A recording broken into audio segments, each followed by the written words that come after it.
Chapter 2 science microorganisms friend and foe. उसका first topic है आज friendly microorganism as told by the heading friend and foe. तो उसमें friendly वाला part आज हम लोग पढ़ेंगे। Friendly microorganisms are used for various purposes. अगर वो हेल्पफुल है, हमें बेनिफिशियल है, तो वो सारे के सारे फ्रेंडली माइक्रोब्स में आएंगे। माइक्रोब्स इन, तो कैसे वो यूज होंगे, वो कैसे हमें हेल्पफुल हो सकते हैं। तो microbes in house hold, house में कैसे अगर कुछ हाउस होल्ड पर्पसेस से वो हमें यूजफुल है। नेक्स्ट है कमर्शियल यूज है, उसमें अगर वो हमें कोई यूजफुल है, कहीं कहीं वो दवाई बनाने मेडिसिनल यूज के लिए यूजफुल है। तो microbes in house hold product आज फर्स्ट शुरू करेंगे। तो उसमें आएगा फर्स्ट कर्ड। कर्ड बनाने के लिए कंटेन्स हमें माइक्रो ऑर्गेनिज्म बहुत ही ज्यादा हेल्पफुल है, जिसके लिए जो माइक्रो ऑर्गेनिज्म यूजफुल है वो है लैक्टोबैसिलस बैक्टीरिया, जो मिल्क में से कर्ड में कन्वर्ट होते हैं, कर्ड कन्वर्ट करते हैं, मिल्क को कर्ड में कन्वर्ट करते हैं। Curd is added to idlis और bhaturas to make them soft and spongy.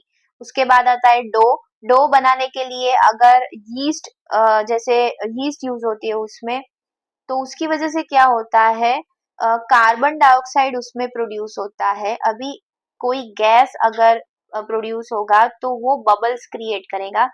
तो bubbles of the gas fill the dough and increase its volume.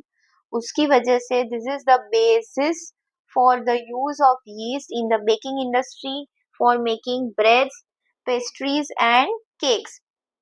उसके बाद लास्ट है चीज। चीज में कैसे यूज होते हैं माइक्रो ऑर्गेनिजम्स। तो the production of cheese starts by curdling of milk. The quality and characteristic of cheese are determined by activity of specific organisms. जैसे cottage cheese is prepared using streptococcus lactis bacterium. ठीक है। Next है commercial use. Commercially कहाँ पे use होते हैं microorganisms. तो large scale production of alcohol में, जहाँ पे है वाइन एंड एसिटिक एसिड। उसमें क्या होता है, the process of conversion of sugar, sugar alcohol में कन्वर्ट होता है, जिसे कहते हैं फर्मेंटेशन। फर्मेंटेशन सबसे पहले लुई पैस्चर ने फाइंड किया था 1857 में, उसने इसको डिस्कवर किया था। Yeast is also used for commercial production of alcohol and wine. The sugar for making alcohol comes from grains. कौन कौन से ग्रेन से आते हैं, barley, wheat, rice, crushed fruit juices, etc.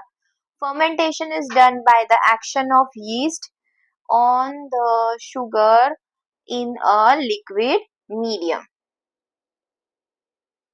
Next है मेडिकल यूज। अगर मेडिसिन बनाने के लिए कहीं पे यूज होते हैं तो वो क्या होते हैं। The source of antibiotic medicine and vaccine are microorganisms. The detail of antibiotic medicine and vaccine are given below. सबसे पहले हम देखेंगे एंटीबायोटिक। एंटीबायोटिक में कैसे यूज होते हैं। The medicine which are use to kill or stop the growth of the disease causing microorganisms are known as antibiotics. Antibiotic tablets आती है, कैप्सूल्स भी आती है और इंजेक्शंस भी होते हैं। तो मेनली वो बैक्टीरिया और फंगी से उसमें से बनते हैं। एग्जाम्पल्स उसके हैं पेनिसिलिन, स्ट्रेप्टोमाइसिन, टेट्रासिलिन एंड एरिथ्रोमाइसिन। ये सारे के सारे एग्जाम्पल्स है जो एज एन एंटीबायोटिक यूज होते हैं। ये सारे के सारे बैक्टीरिया और फंगाई है। ठीक है। ओके, नेक्स्ट हम लेंगे इसका कंटिन्यूटी टॉपिक,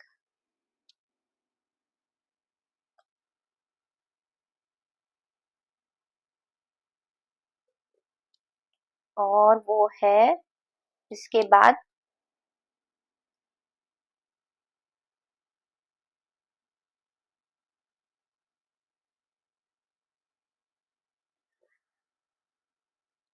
डिटेल में दिया गया है कि these are manufactured by growing specific microorganisms. ये मेडिसिन या ये इंजेक्शन वगैरह कैसे प्रोड्यूस होते हैं, मैन्युफैक्चर होते हैं, और उसमें penicillin is the first antibiotic which are discovered by Alexander Fleming in 1929.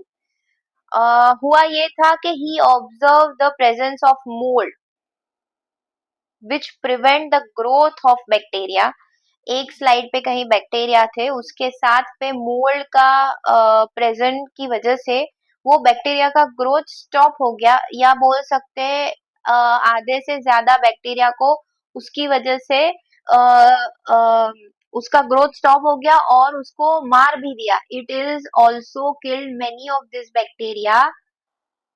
So these bacteria killed by penicillin and then was isolated and prepared from this mold. उसकी वजह से फिर एंटीबायोटिक कैसे बने उसका फर्स्ट आइडिया उस टाइम आया था. Next, certain precautions to be taken for using antibiotics are as follow. It should be taken, ये बहुत ही इम्पोर्टेंट टॉपिक है. आपको आज नोट में ये लिखना है होमवर्क में कि सर्टेन प्रिकॉशन, कौन कौन से प्रिकॉशंस लेने चाहिए एंटीबायोटिक को यूज करने से पहले. सबसे पहला, it should be taken only on the advice of a qualified doctor. Doctor के प्रिस्क्रिप्शन के बिना ये डोजेस नहीं लेने चाहिए. कंप्लीट कोर्स जो होता है, जो प्रिस्क्राइब्ड है, वो पूरा लेना चाहिए. Complete course prescribed by the doctor should be taken. And third, it should not be taken unnecessarily as it kills useful bacteria in our body. Clear?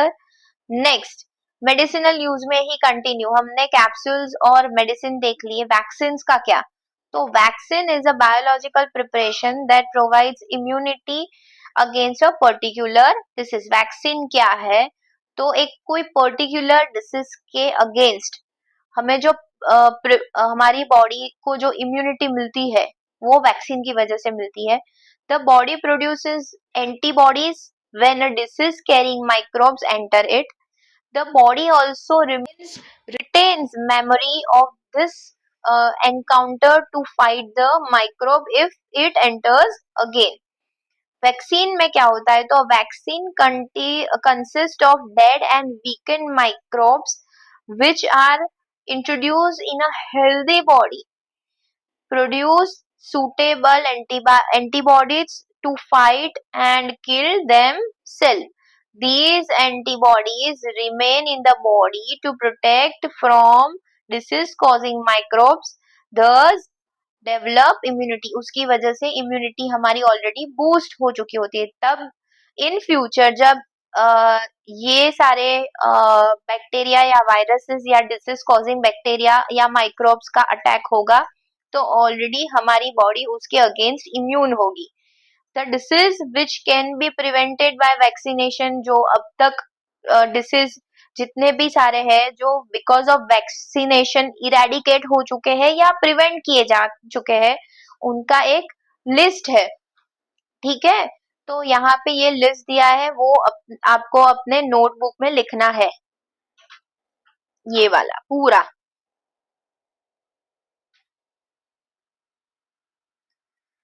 Okay, next topic. पहले हो गया फ्रेंडली माइक्रो ऑर्गेनिज्म का, वो था household purpose. Next second था वो था commercial use. Third था मेडिसिनल यूज. अभी फोर्थ है how to increase soil fertility with the help of microorganism. Soil fertility कैसे बढ़ती है माइक्रो ऑर्गेनिजम्स की वजह से? तो some bacteria and blue-green algae are able to fix nitrogen from the atmosphere.